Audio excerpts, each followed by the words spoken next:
Hello, welcome to the Knit Song Podcast. My name is Audrey and this is my podcast where I talk about knitting, sewing, crocheting, yarn dyeing, and a lot of other random stuff thrown in, but generally all the kinds of creative crafting that I like to do. So welcome back if you are a subscriber or a return viewer, and welcome for the first time if this is the first episode that you've seen. We are actually on number 9 now, and I'm excited for today's episode. I have lots to show, some good, exciting things to announce, and yeah, I think it's going to be a good episode today, so I'm going to jump right in. As I mentioned, this is the Knit Song Podcast. You can find me on Ravelry as Katknitss, and I will put that in the description box below because it's spelled weird. And on Instagram, I knit a little song. And big news of the week, we have a Ravelry group now. So I officially have opened up and started a Ravelry group for this podcast. It is called the Knit Song Podcast Ravelry group. If you put Knit Song Podcast, 3 separate words, in the search for groups on Ravelry, it'll pop up. And please feel free to join. I'm super excited.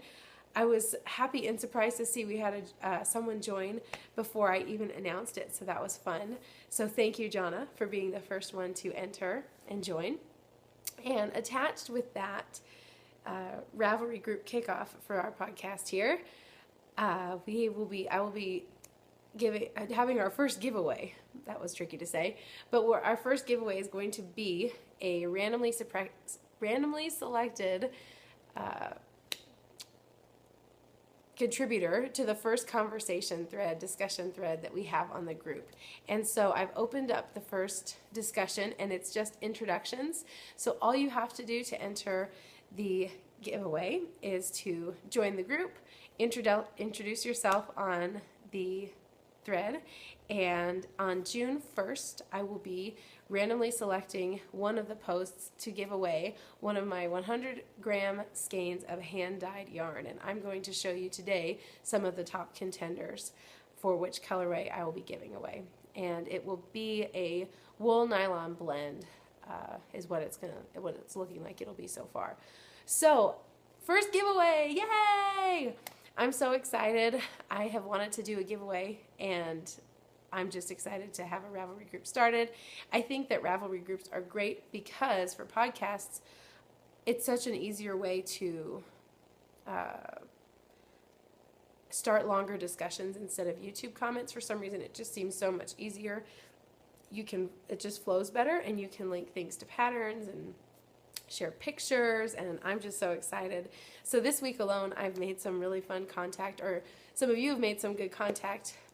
Boy, I cannot speak. I've been sick this week, and please excuse all the mental lapses that I'm having with my words. But Laura and Linda and Jonna and all the wonderful people that I've talked to on Ravelry this week, thank you so much. I've so enjoyed getting to know you and chatting, and I'm just excited to start this Ravelry group and get to know some of the subscribers better, and just to build our community. So I'm so excited. So please join, and I will see you there. So I will put the information for the Ravelry group again in the description box below, and I would love to see you there. And I will probably put some pictures on Instagram of just announcing the giveaway and how to enter that. So yeah, that's the big news for this week. I think that's really my only knitting, crafting related, podcast related news. I think I'm going to do, as many knitting podcasters do, more personal news and things like that. I'm going to do a chit chat segment at the end of the podcast, and I will reserve the personal stuff for that so that I can jump right into all the fibery fun stuff. So thanks so much for being here. I'm going to start today with some FOs. And the first one I'm going to start with is crochet. I've been showing mostly knitting, and today I had grabbed some old FOs that I wanted to show that I've been wearing recently again, and they are of the crochet variety.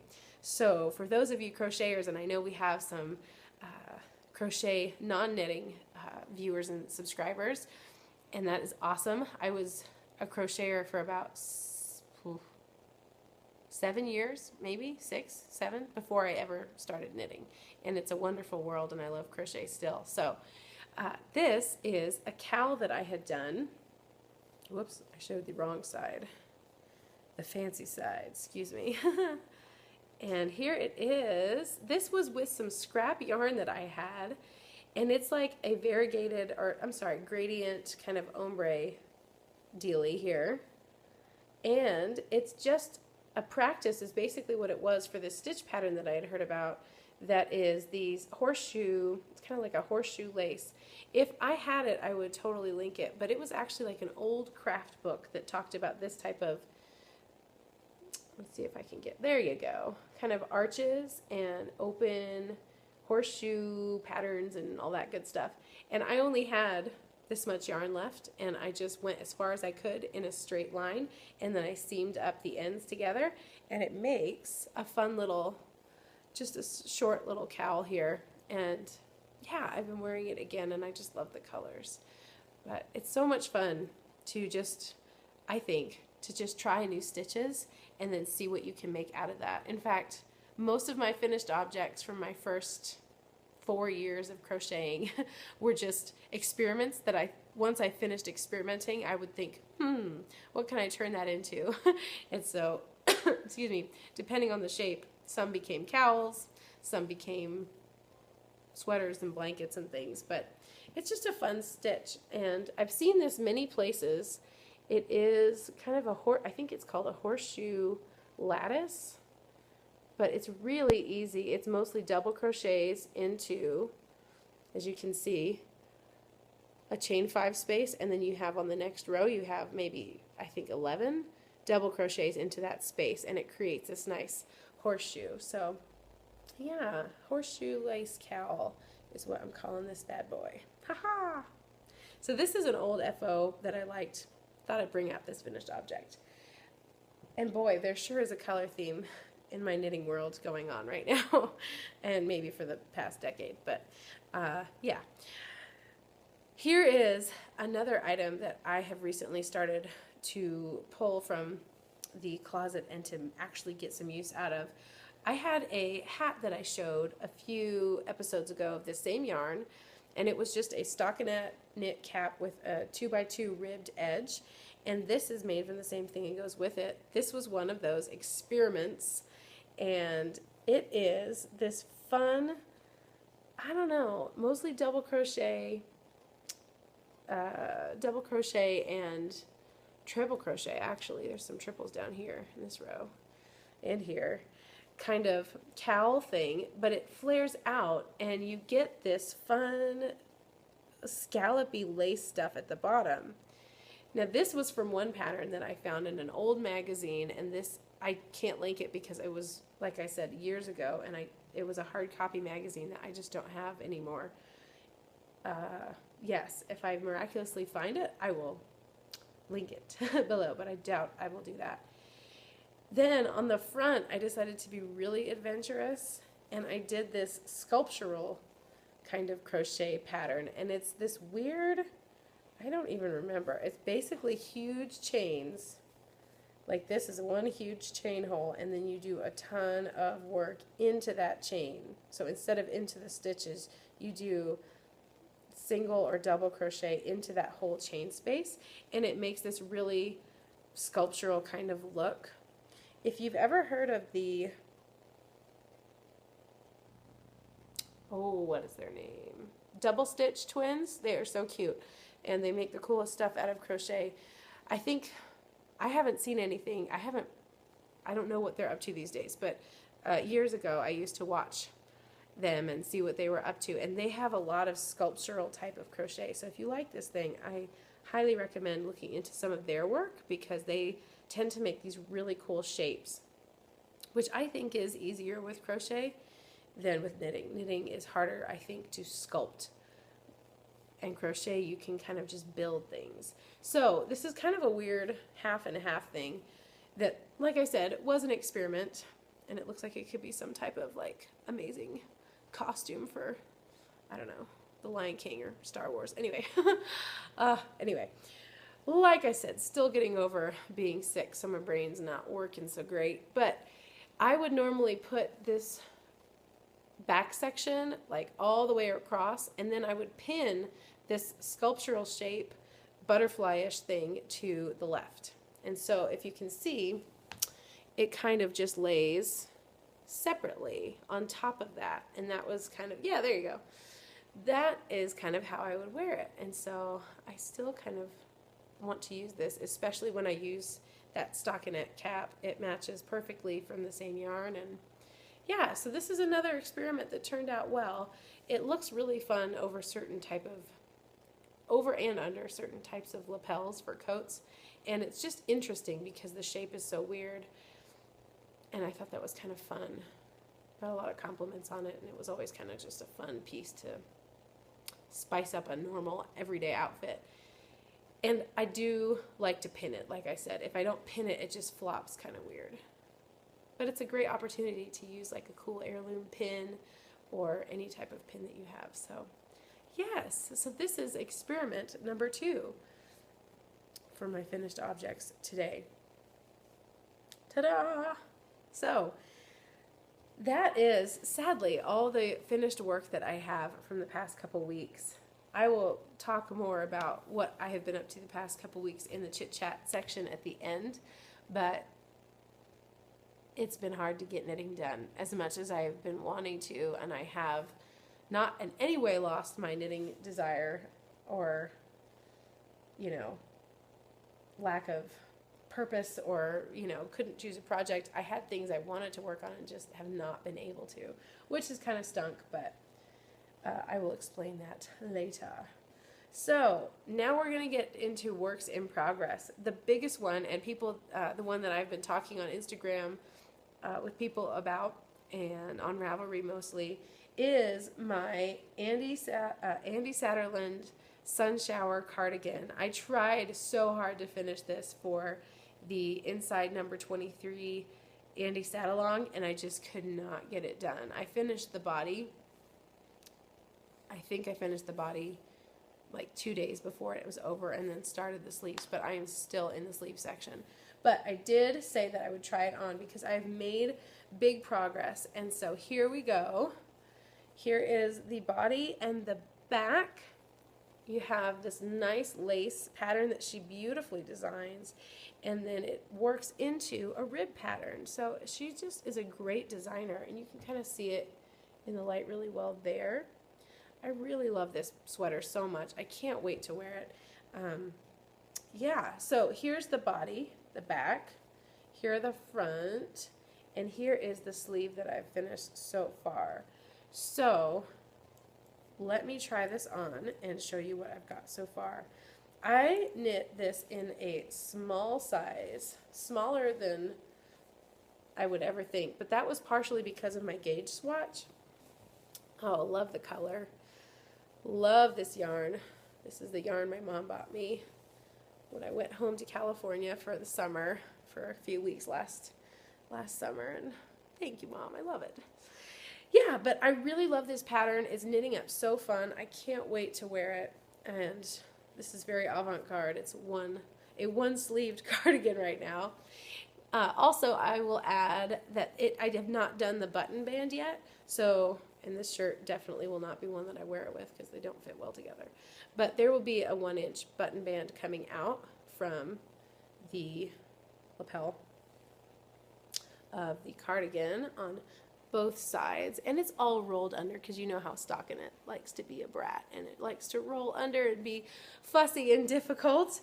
But here we go. I will show you kind of what I've got, and I love how this came out. You can see the lace pattern really well here and across the back, and I love, love, love this cardigan.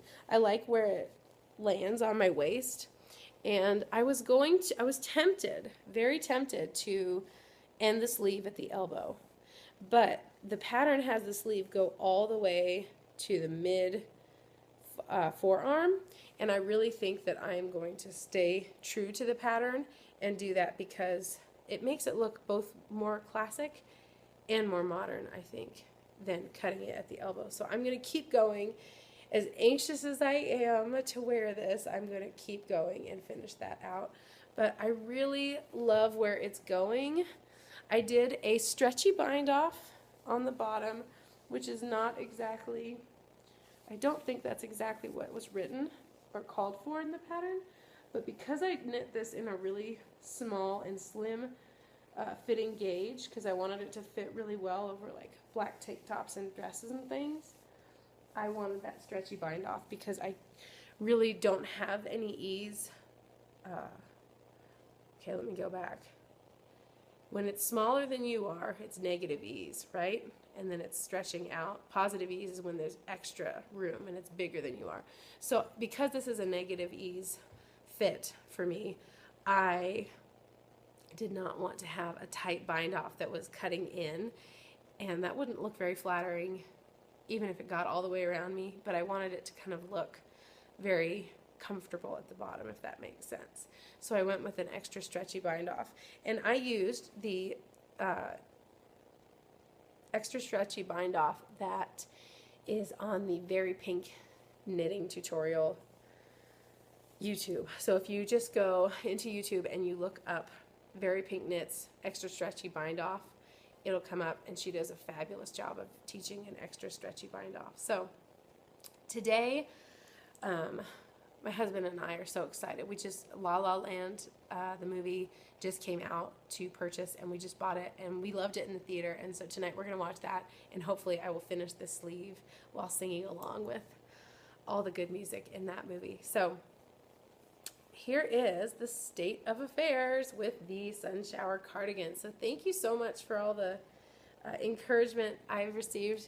This is the biggest project I've done in a while, and so I will let you know when it's finished. Sorry, I keep looking over here because my show notes are right here, but you are right here. So I will try and focus on the camera.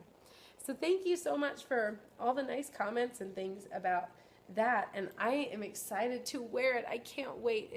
Spring has definitely sprung. I'm excited about that. I'm thankful not to be driving through snow anymore. But holy moly, I really want to finish this sweater before it's too hot to wear it. So I'm really trying to finish as quickly as possible. So next work in progress is one I haven't shown for a few weeks. It is my crochet granny stripe blanket, and I left off about here with the red and wasn't sure kind of what direction to go with color-wise, and I decided I wanted lighter, springier colors. So I decided to go with a row of hand-dyed peach that I had just dyed up over spring, and I will show that in a little bit. Oh, I should have showed, silly me, I should have shown my hand-dyed yarn in the finished object portion. I'll just have to create a new portion for it next. But it's kind of a cool look because what I decided is I just wanted more springy colors. So after the peach, I'm going to do some yellow, some turquoise, and just brighten it up a little bit. But I was just excited to pull this back out and get it going again. Some of the yarns are solid, some of them change. As you can see, that red one is variegated, and the bottom one is variegated. But I really enjoyed this project, and I'm bringing it back. So expect to see more of this, world. The crochet granny stripe blanket is back in my life. So that's my second work in progress. Not a lot done on that, but a couple rows, new color, that's something. It all counts. And my third work in progress is this crescent shawl that I started. Now, I have not made a ton of progress on this, but I've made some decisions. I'm using a basic recipe for a crescent shawl, and I'm going to start adding my own lace pattern in. So I'm only 1.5 rows into the lace, but I am going to do some fun stuff with yarn overs and increases, and hopefully what I'm thinking is to have a strip of lace and then a little bit more of this main color, and then a black stripe, and then a repeat of garter, lace, garter, black. And so I'm working on this design, and I'm hopefully keeping good enough notes that I can write it down. I really love how this yarn is playing out. This is my own hand-dyed yarn. This was an earlier one, an experiment. I love it. Called it San Francisco Sunset in my journal. And really it's a lot of sapphires and fuchsias and random stuff, but in a weird layering way that was actually an accident the first time, but a happy one. So this is progressing. So next week, hopefully I'll have a little bit more lace on this thing. But I'm really enjoying the crescent shape.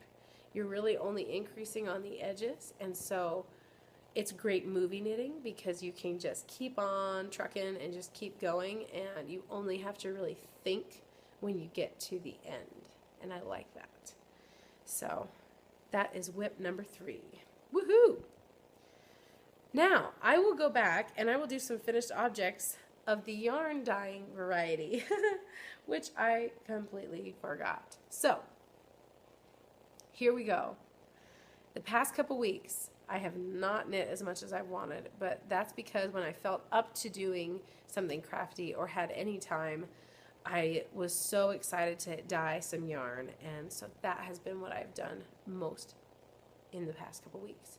So, as shown in my crochet granny stripe blanket is this beautiful, I think, I love it, really light tonal peach.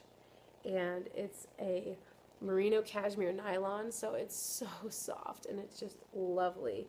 And I'm really loving this. I'm thinking of dyeing a lot of people, yarn dyers and people that I look up to that have really inspired me, have themed yarns that they'll dye. Like there's a lot of Harry Potter yarn by amazing dyers and people that come up with countless colorways for stories that have inspired them.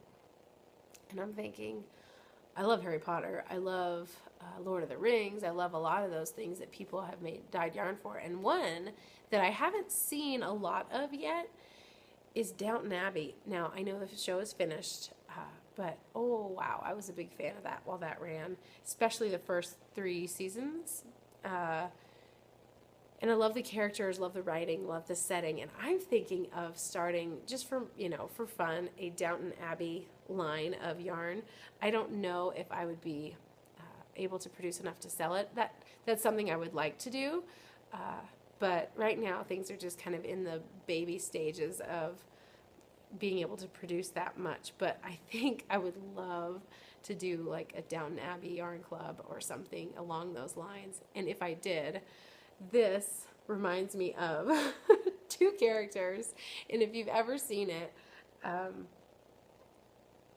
okay, I'll just say it. I would call this one Shrimpy and Rose because it's this beautiful shrimp color, which I don't think of shrimp as being particularly beautiful, but I love this color and it does make me think of shrimp. And there is an old uncle, there's a character on Downton Abbey, and his nickname, even though he's this sophisticated earl, is Shrimpy. And they always say, Shrimpy, oh Shrimpy. And they talk about Shrimpy, and my husband and I would just joke about how such a dignified man could have such an interesting and undignified nickname. So I would call this one Shrimpy and Rose because his daughter is Rose, and she wears, I think there's a few key scenes of her character where she wears really beautiful gowns of this color. So it made me think of Shrimpy and Rose. So in my diary, that's how I'm going to record this. And who knows, this could be the start of a Downton Abbey group of yarn, or maybe just a singleton by itself. But that is one of my faves of my new colorways that I've worked out. Another similar one is this little guy. And now this, I did not do a really great job winding this, but it has some peach, some pinks, some white, some purple, some cream, and it's just also merino cashmere nylon. But the light is doing weird things to this. Looks a little different in person. Part of that is I think the sheen of the cashmere is shining a little funky. But yeah, there's some deeper lavender. And this just has this nice kind of warm, almost, I don't know, kind of antique-y look to it. But I'm really a fan of this. Have not named this yet. I've recorded it in the diary, in my yarn dyeing journal, but I have not named it. So I don't know who this is yet. But I love looking at them together. Oh, they make me happy. I've literally had these out on my under my TV as I've been sick, so I can just look at them and be like, they're just decoration right now. I want the stash to show, so I can just look at them. They just make me so happy. Okay, next. So excited about this one. This is a merino and nylon blend, no cashmere. But it has a very, very soft feel to it. And, oh boy, I had fun dyeing this one. This is a great combination of colors in my book as far as what I want to knit with. It's got some real bright yellowy greens, some light blues, some creams, some patches of different shades of those mixing together. And I'm actually going to unwind this because I just feel like this shows best when you get to see all the goodness. And there's just so much variety in here, and I love it. This one, as soon as I had this going in the kettle, or in the dye pot, I was just writing down feverishly how I had done it because I wanted to be able to replicate it. And I think I'm going to call this one Easter Egg because it reminds me, and yesterday was Easter, so it's perfect timing, but it reminds me of the colors that I always used to pick and that would mix when I dyed Easter eggs with my mom and my family. So this is Easter Egg. Let's see if I can skein this up again. This is a shortly wound hank. It's kind of, let's see if I can do this. So it's a shorter skein than the others. Something I really need to buy, and I've been meaning to, is a swift and ball winder. I do not have one, and so every time I need to rewind a hank, I've been doing it by hand, which maybe has to do with some of the neck tension I've had. But it's been funny because I've been dyeing yarn for months now, and I still haven't made the effort to go buy that, so I need to do that. Okay, let's see how this re-skeins up. So that one was Easter Egg, and I just enjoy this colorway so much. I'm so happy with it. And I can't wait to knit with it. That's the fun part of this process for me is, oh, that's not a good skein. Like I said, this one is so short. I need to re-skein this and rewind it. But I'm just loving the color play of what is happening, and I just can't wait to ball these up and knit with them. So there's two more actually. One that I really love, and this one is just a little bit darker, and it's kind of, basically this one is called Spring Picnic because to me, it's exactly, when I dyed it, it was exactly the colors that I was seeing as winter was changing to spring. All of a sudden the lawns were green again, and there was this nice dark deep blue sky and just clouds. And so to me this is like a spring picnic, and being on the lawn and the dappled shade coming through the trees, I just really enjoy this. So I think this is also a merino cashmere nylon like the others, like the first two.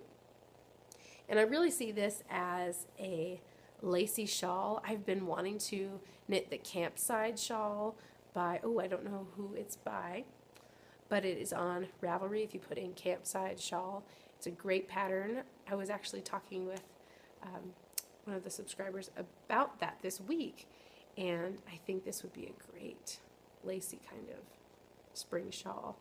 So here's the fun part, is that I love how they look all together. Huzzah! I feel like this is a great kind of combo all together, and I've had so much fun looking at them. As I said, excuse me, as I've been getting better, I've had these as my decoration to look at and enjoy as they've sat under the TV while I've watched way too many movies on Netflix while I've been trying to get better. So yeah, this is the group of 4 things that I dyed that I like the most. I had something that I dyed that I like, but it's not at all what I had planned, and that definitely doesn't match with the others. But it's this red, and it's definitely something I will use and that I like. And I'm calling it rhubarb because it's got some interesting black and yellow in it. This is 100% Peruvian wool, and it's fingering weight. All of these are fingering weight. But it's got some interesting coloring, and it reminds me of like a rhubarb pie that has like that black and the yellow and the orange in it. And yeah, so this is another piece of another hand-dyed yarn that I worked on. So as you can see, that's actually, I did get a lot done. It just wasn't knitting, it was dyeing. So yeah, so those would be my finished objects in the dyeing variety. So I'm going to have some water because my throat is still bothering me. And I'll look at the show notes and see what I have left. Oh, so a little bit of sewing. I have not been sewing too much, but I have been working on this apron pattern, and it's a vintage apron. Last time I had shown it, I only had the bib and one of these straps. Now I have semi-successfully attached the waistband and finished the straps. So now I have to gather the skirt material and attach that, and then flip the belt inside out in the back, and then it will be done. So hopefully this will be finished soon. The 1940s dress, I cannot find fabric for. I just don't know. I'm still planning on making it. I really would like to finish it. I think I would like to really have that going and maybe done by June, so it could be a summer dress. But a few episodes ago, I talked about should I do the 50s pattern or the 40s pattern that I had, and we decided 40s, but I just can't find, I just don't know what type of fabric. I think as being a new sewer, I'm not super skilled in that area of knowing exactly how to pair a pattern with a fabric, and so I don't know. Some of you had left really good comments about different types of colors and florals that would work a little better than the one in the picture. So yeah, I'm open to any suggestions on that. If you know of any go-to good sundress fabrics, because I do want it to be lighter and more summery, more springy, summery colored than too fall or winter, I guess. So I don't know. Another thing is ordering fabric online. I don't tend to. I'm starting to shop more and more and more online and less driving around town looking for things in person. So if you know of any good online fabric places, I would love to hear, because I've heard of a few, but it's always nice to hear a review from a person that you that can vouch for the experience. So I'm open to hearing about that. But that project has definitely not been forgotten or has not died. I just am stuck, and I don't know what I want that to look like fabric-wise. So I think that's all I have for sewing. So not too much. Yeah, so I think I will now progress to my chit-chat section, and I think the thing I'm going to lead off with is why I've been gone for 2.5 weeks, because 2.5 weeks ago I podcasted episode 8, and I was like so excited to be back because I had been gone for 2 weeks. The week before I had a work trip, and I was so happy to get back.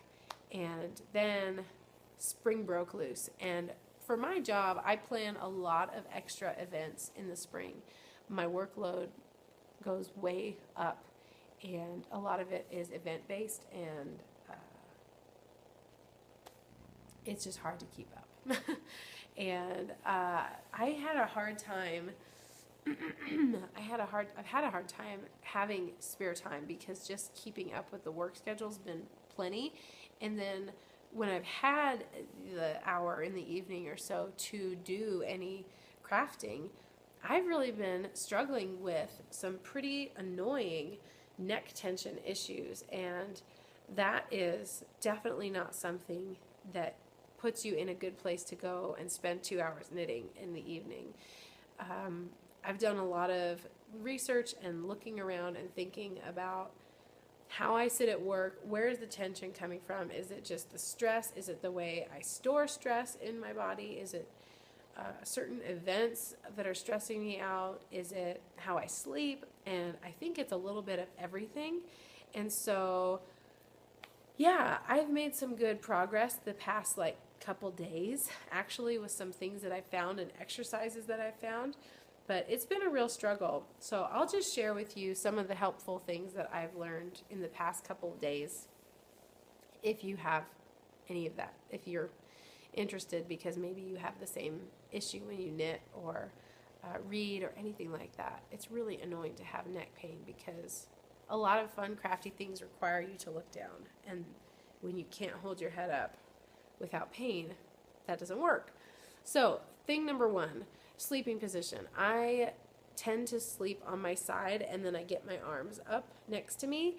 I learned that is not good. That forces your shoulders forward, and so if you're on your side, you have to make sure your arms are below your shoulder level, and that has been helpful. So I think that piece of information has been good. I've been trying to sleep on my back more with just a small little towel or something rolled up instead of a pillow, so my head is not pushed forward, so it's just supported. And that has helped on the nights where I can actually stay sleeping in that position. That really helps the next day, because the muscles actually get to rest. And in general, I've been just learning about how many people have a forward, their head's leaning forward, and that makes your head heavier to hold up. It's not good for your neck. It's not good for your whole posture. And so I've been trying to kind of undo that and kind of attack that effect in my life. And so another frustrating and a good revelation, but kind of a bummer, is that the couch that we bought a few years ago is a prime culprit in making my posture lousy. It is really hard to sit in a way that is healthy on this thing. I'm not a tall person, and I cannot nearly reach, my feet cannot nearly reach the floor and have my back supported at the same time without 3 layers of pillows. It's a real deep couch. I thought, oh, how cozy, you can kind of snuggle back in the corner and knit and read, and it's so cozy to watch movies together, and it's just oh, it's so cozy. Well, it's not very supportive, and I've been sitting there and knitting, reading, leaning forward, and my back is not supported, and what I really need is to have my ears over my shoulders and have things aligned. And so my husband and I decided, and I could just call him Alex. His name is Alex. I don't know why I'm always saying my husband. It sounds so serious. But Alex and I have decided, as of today actually, we are going to sell this couch, and we're going to start shopping for a new one, because he's having a similar problem. Not as bad as me, but we're both kind of sick of it. And it's okay, yeah, we've paid it off. It's ours, but it's painful. So let's sell it to someone who's taller and who can be comfortable in this couch and get something that fits us and our space a little bit better. We bought this couch before we moved into our home, and it doesn't fit the room perfectly, so it's a good thing. So anyway, if you're struggling with any of those neck tension, shoulder tension issues that keep you from crafting in the way that you like, I highly suggest looking up some chiropractic videos just about posture. There are some even really great ones that had to do with specifically how to knit with good posture. And most of them, I was like, oh my gosh, my husband, there he goes again, Alex. Alex and I were laughing as we were watching it because she was like, you don't want this, you don't want this, what you want to, and all the you don't want-us were all the things that I do all the time. So we were like, oh, of course. But looking down for prolonged periods of time, hunching your shoulders forward, thinking intently and holding your neck up with the back upper muscles of your neck. They weren't designed to hold up your whole head. They're small little muscles. You know, all bad stuff. And then going to bed and sleeping with my shoulder that way, it was just like this catch-22 cycle. And so hopefully as I slowly set better habits and exercise more, that's a whole other piece of the equation, as your core gets stronger and your posture gets better, it's like, oh, I can do this again. So there's a light at the end of the tunnel, I'm thinking, and yeah. But all that to say, that is part of why I haven't been able to podcast, is because either I've been too sore or stiff to sit up and even look at a camera by the end of the day or on a weekend, or, you know, the couple times I've been either not working on a weekend or feeling well enough in a time when I could podcast, I seriously was like, I have nothing to show because I've been so achy. I haven't been able to do any knitting. So it's kind of been a bad cycle. But I'm excited to see some progress as I've learned just even small ways to get my posture to be more relaxed in the past few days. Really, I've really kind of tried to own that struggle again and say no more. I'm going to be educated on this, and I'm going to change my ways so that I can experience less pain and be more effective in the things that I want to do and need to do, like work and all those things. And really, for me, I think we all want to have energy left over after we do our work. Even if you have a job that gives you purpose and you want to be able to go home and have something left for other parts of your life. And so I'm hopeful to get better with some good habits and slowly, compound effect style, get a better, stronger self to do more of the things that I love to do. So yeah, that's kind of the main part of my chit chat. So thank you for being patient. If you're a subscriber and you're kind of wondering why has there been no video in another 2.5 weeks, that's why. So yeah, the next thing I would love to talk about in chatting is my next video. Now, I think the wisest thing for me to do is just to say it's going to be 2 weeks from now, because even though I'm taking these steps to make myself stronger, I have 2 of the biggest events of my whole work year coming up in the next 2 weeks. And so I think it'll be a couple weeks till I'm able to do this again realistically. Even though I enjoy it so much and I would love to do it next week, I would say probably just expect the next one to be in 2 weeks from now. If I'm able to do another one next week, I totally will. But I think it's better just to set the goal for what I think is doable. Over the summer, I can see myself being able to really get, consistent with the weekly stuff because I'll have more time. But right now, in the spring craziness, it's just best to say I'll be back in 2 weeks. So, yeah, another chit-chat item is, this has nothing to do with knitting, crochet, sewing, or yarn dyeing, but it's something that I wanted to share. If you like to read mysteries, and I do, I read a little bit before I go to bed, and it's kind of soothing, comforting, and non-screen time, right? It helps you to, helps your brain to kind of close down instead of watching shows and things. And I have gotten into, well, actually, for years I've been into this series, and it's a mystery series about a lady in a tea shop. It's in the cozy genre of murder mysteries. Like, they're very, very, they're not graphic or gory or bad at all in that sense. They're super like Murder, She Wrote type, like really fun. Yeah. So the author is Laura Childs, and this one is called Picomo's Poison. But she has, I think this is number 18. But they're such quick reads. They're so fun. It's about a lady in historic Charleston who owns a tea shop and has some sleuthing skills. But the recipes that are included in the book from the tea shop are great. The writing is fun, and the characters are just awesome. So if you're looking for a good book, a fun spring read, I would highly recommend this series. And I got this one at Barnes & Noble. They're pretty widely available, this book, the series. But Laura Childs has also written a few other series, and I have not read any of them, but I love her writing in the Tea Shop series. So I just thought I'd share something that I'm enjoying that is a lot of fun.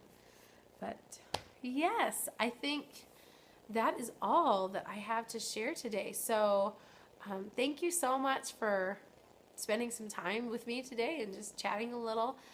Thank you for enduring all the squeakiness in my voice as I'm getting over being sick. Yeah, thank you so much. And I hope you're having a good week.